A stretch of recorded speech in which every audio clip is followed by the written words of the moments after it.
Assalamualaikum ayah bunda, semoga sehat selalu. Mas, aku selalu menasehati Melur agar bersikap dewasa. Logika, tegas, jangan naif dan jangan bodoh. Jujur, aku hanya bisa menasehati. Aku hanya bisa bicara. Sesungguhnya, aku sendiri memiliki sifat itu. Aku naif. Aku tidak bisa menggunakan logika. Aku begitu bodoh. Tetap mencintai kekasih sahabatku sendiri. Meski sakit tak henti mendera hati. Hari ini adalah puncak rasa sakit itu. Mas Reno sudah sah melamar pilihan hatinya. Melur berhasil mendapatkan cinta sejatinya. Aku turut memperjuangkan proses lamaran ini. Aku bahkan ikut menyusun segala sesuatunya demi tercapainya hari bahagia mereka ini. Kukira aku kuat. Kukira hatiku seperti hati Melur yang seperti malaikat. Ternyata aku tak sanggup. Aku juga manusia biasa. Aku sakit. Saat Mas Reno memakaikan kalung di leher jenjang Melur, aku bahagia dan sangat lega. Tetapi, ada rasa ngilu teramat sangat menusuk ulu hati. Aku tak sanggup lagi. Aku pergi meninggalkan acara. Kutumpahkan air mata sederas-derasnya. Aku meraung sekuatnya. Derasnya air yang mengalir dari keran kamar mandi toko ini tak mampu menyaingi derasnya air mata yang tumpah dari mataku. Biarkan sampai kering. Agar tak ada lagi air mata yang akan tumpah saat menyaksikan ijab kabul mereka nanti. Biarlah kukuras hari ini. Tangisan ini, sesak ini, sakit ini, cemburu ini, amarah ini, harus kutumpahkan semuanya. Di sini, di kamar mandi sempit ini, ada rasa lega. Sesaat setelahnya, kubasuh seluruh wajah. Kucuci bekas air mata tumpah. Gegas aku keluar. Untunglah toko dalam keadaan sepi. Hanya Pak Basir kulihat sibuk di gudang. Pasti dia tidak mendengar tangisan dan raunganku barusan.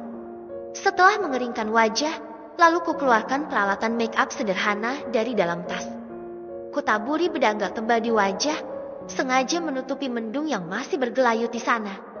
Kuhias bagian mata. Bagian mata adalah yang paling utama agar tak terlihat sembab karena baru saja airnya terkuras. Sekarang pewarna bibir.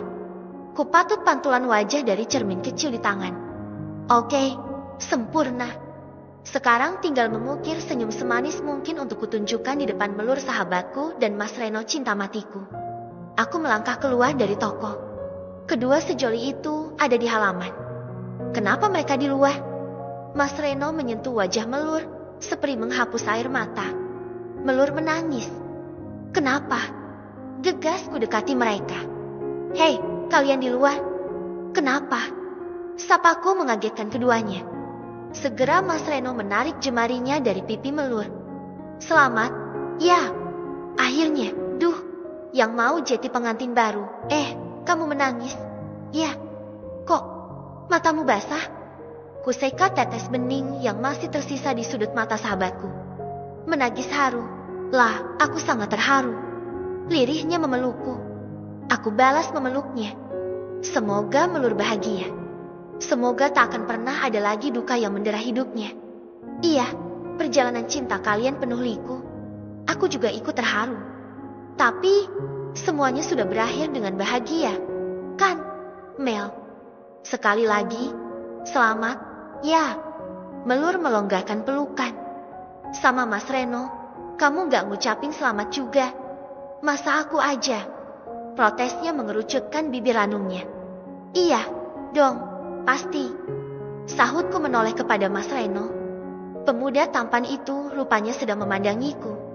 Kumis tipis yang menghiasi bibir bagusnya bergerak halus. Mungkin karena angin atau hembusan nafasnya yang terdengar dihela. Sorot mata itu menembus sampai ke dalam jantung. Kembali hatiku berdebar. Kenapa debaran ini tak juga sirna? Aku harus bisa menyembunyikannya. Harus. Selamat. Ya, Mas. Ucapku sambil mengukir senyum. Velpediki. Jemput malammu, Mas. Kalimat perintah dari Melur persis seperti perintah komandan yang harus segera aku laksanakan. Bedanya, kalau perintah komandan kulaksanakan penuh keikhlasan dan rasa tanggung jawab. Sedangkan perintah Melur mengisyaratkan luka dan rasa was-was. Malaku sedang menangis. Di kamar mandi toko tempat dia bekerja. Apa yang terjadi? Apa yang dia tangisi? Bekerja? Bukan. Malah di toko sahabatnya bukan bekerja, tetapi membimbing. Dia bekerja di sana bukan untuk mengharapkan gaji atau penghasilan. Semua dilakukannya murni karena rasa persahabatan. Gegasku sambar kunci motor, langsung tancap gas menuju rumah sahabat karibnya, Melur. Beruntung jadwalku hari ini sedang off. Aku bisa langsung bergerak begitu di telepon. Padahal tadi pagi, aku sempat meminta izin pada Malah agar ikut menyaksikan proses lamaran sahabatnya, yang kini harus jadi sahabatku juga. Bahkan dia telah mengultimatum kalau Melur adalah orang yang paling istimewa baginya. Tujuan utamanya saat ini adalah kebahagiaan Melur. Apapun akan dilakukannya untuk mewujudkan itu, termasuk mengorbankan kebahagiaannya sendiri. Sampai kapan kamu akan menjadi pembantu Melur? Protesku suatu kali. Saat itu dia minta aku menjadi pacar sandiwaranya. Awalnya aku menolak. Kenapa mesti bersandiwara? Kalau toh aku sangat mencintainya, aku bisa menjadi pacar yang sesungguhnya. Bahkan kalau dia bersedia keluargaku datang melamarnya, saat itu juga bisa.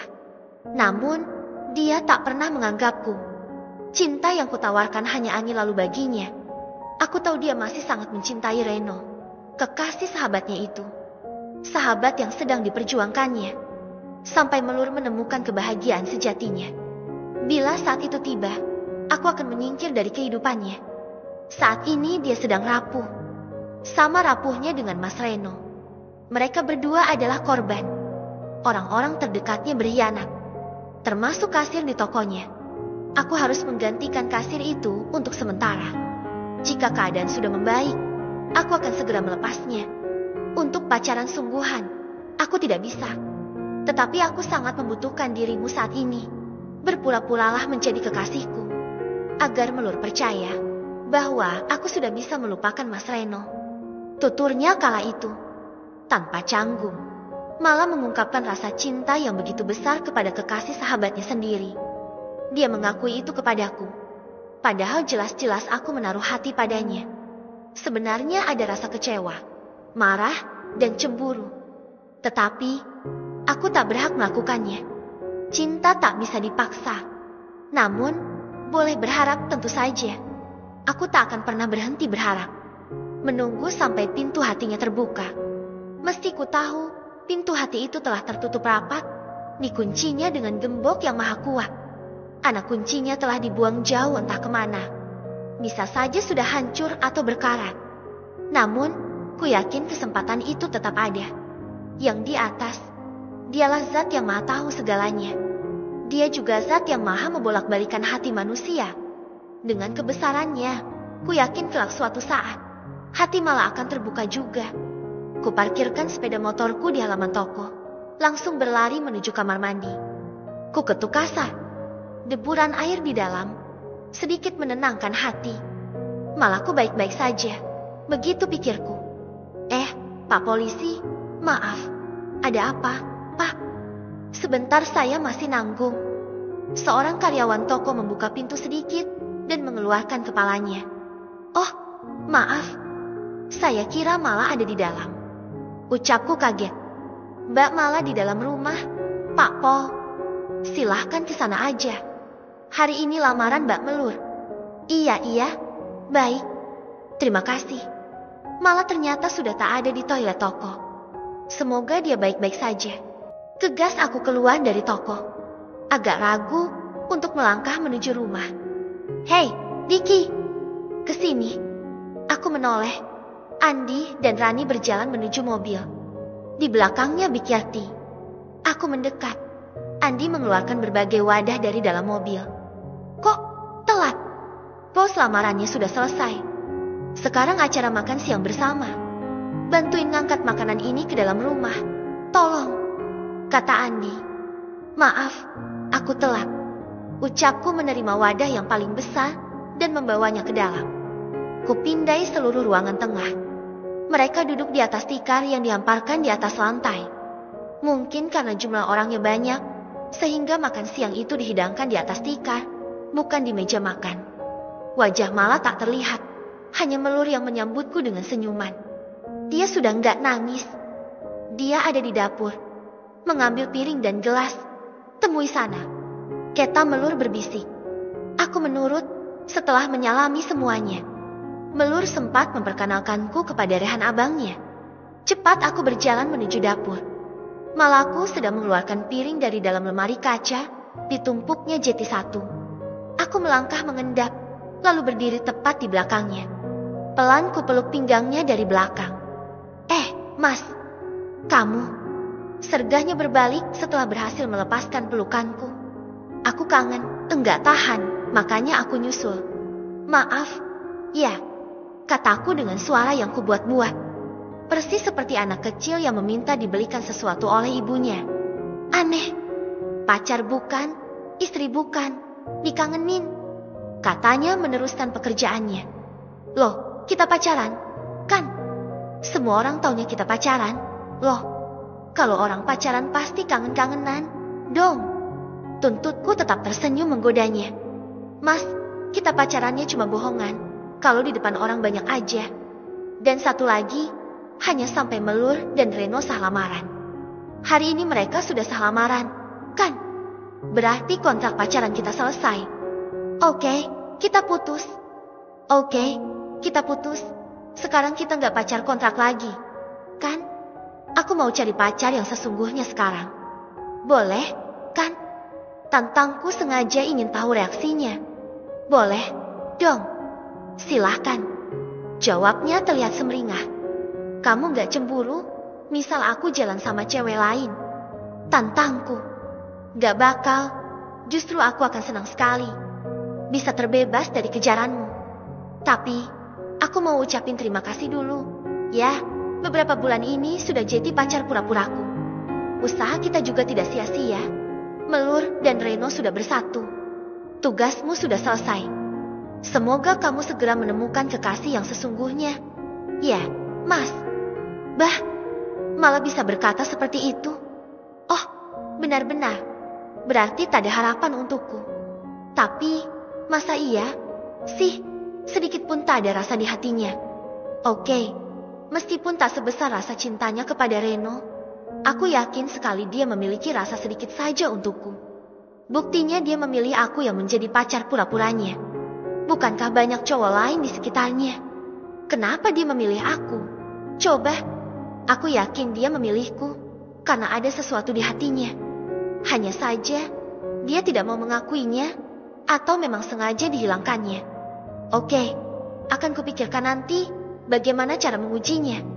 Piringnya mana? Rani menyusul ke dapur. Oh, iya, ini udah selesai. Yuk, angkat.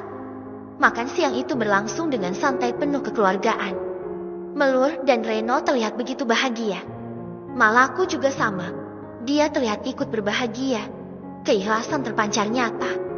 Senyumannya begitu tulus, meski ada duka di hatinya. Setelah acara bubar, semua kembali pulang ke Medan. Untuk menyempurnakan sandiwara kami, malah terpaksa pulang denganku. Saat pamit, dipesankannya kepada Melur agar segera mencari tenaga kasir baru. Alasannya karena mulai sibuk menyambut ujian semester kuliahnya. Alasan yang sangat masuk akal. Melur mungkin percaya, tapi aku tidak. Itu hanyalah alasan agar segera menjauh dari kehidupan sahabatnya. Menghindar dari Reno cinta matinya. Tujuannya sudah tercapai, menyatukan Melur dan Reno. Tugasku sebagai pacar pura-pura pun sudah berakhir. Pegangan yang kencang, dong. Perintahku saat motor yang kami kendarai mulai memasuki jalan raya padat kendaraan. Ini udah. Tukasnya tetap tak mau merapatkan tubuh. Gimana kesan-kesannya selama menjadi pacar pura-puraku? Tanyaku melambatkan laju motor. Biasa aja, jawabnya datar. Kira-kira apa ya yang kurang dariku agar bisa kuperbaiki saat menjalin hubungan yang benar-benar nanti? Mungkin apa? Ya, aku gak tahu. Bagiku gak ada yang kurang. Entah kalau sama pacar kamu yang sungguhan nanti. Jadi kita udah gak ada hubungan sekarang. Ya, pancingku. Enggak, kita hanya teman sekarang. Jawabnya dengan nada sangat tegas. Sakit hatiku mendengarnya. aku tak boleh putus asa. Cinta perlu diperjuangkan. Reno dan Melur saja penuh perjuangan hingga berhasil sampai proses lamaran. Aku akan berbuat yang sama. Masing-masing pasangan tentu berbeda-beda tantangannya. Malah, aku udah nolongin kamu menyatukan sahabatmu. Aku sebenarnya nggak minta kompensasi. Sih, aku ikhlas menolongmu. Tapi, kalau aku butuh bantuanmu juga, kira-kira mau nggak bantu aku? Tanyaku mulai memasang strategi. Boleh, asal tidak memberatkan. Nggak berat, sih. Tapi, bagiku penting banget. Bilang aja, aku nggak kerja lagi di toko Melur. Artinya aku punya banyak waktu luang sekarang. Aku bisa bantu kamu. Asal itu nggak berat banget. Gini, keluargaku maksa aku terus cepat-cepat nikah. Kata mereka umurku hampir kepala 3. Duh, aku pusing ngadapin tuntutan mereka. Ya, udah, nikah aja. Susah amat. Jawabnya enteng. Masalahnya aku belum menemukan cewek yang aku cintai. Lah, cuma kamu satu-satunya pilihanku. Tapi, karena kamu tetap gak mau nerima aku, terpaksa, aku akan cari cewek lain. Pancingku. Ya, udah, cari aja. Banyak, kok, cewek lain yang cantik-cantik, yang seperti apapun yang kamu mau, ada. Kamu tinggal pilih. Nah, itu yang susah. Terus, kamu minta tolong apa? Carikan cewek buatmu. Gitu. Bukan. Aku mau kamu pura-pura jadi pacar aku di hadapan keluargaku. Sama seperti saat aku pura-pura jadi pacarmu di hadapan Melur. Pacar pura-pura lagi? Sergahnya. Iya, biar mama dan papa gak cerewet terus. Nanti kalau dituntut nikah, aku punya alasan kamu belum kelar kuliah. Aku janji, akan segera cari pacar yang sebenarnya. Mau? Ya. Renyeku meniru rengekannya dulu saat memintaku jadi pacar bohongannya. Oke, deh. Tapi jangan lama. Ya, aku bosan berpura-pura terus. Katanya kemudian. Janji, nggak akan lama. Sebenarnya sekarang aku udah ada target. Sih, anaknya cantik dan baik. Tapi aku ragu, takut ditolak lagi. Seperti kamu menolakku. Sakit tahu, ditolak cewek terus. Kataku mulai memasang umpan. Oh, iya. Kamu udah ada target. Mas. Maksudnya, kamu naksir dia. Begitu. Tanyanya agak merapatkan tubuh ke punggungku. Mungkin dia takut tidak bisa mendengar dengan jelas ucapanku. Aku gak naksir. Udah ku bilang, aku cintanya cuma sama kamu. Dia jadi target. Demi keluargaku yang udah gak sabar aku nikah. Toh, mengharapkan kamu nggak ada harapan, bukan? Jadi aku coba deh, deketin dia meski tak cinta. Biar udah nikah aja, memenuhi harapan orang tua. Malah diam, aku juga diam. Sengaja ku biarkan dia berpikir dan merenungi ucapanku. Aku mau tahu reaksinya. Bila aku menyerah mencintainya,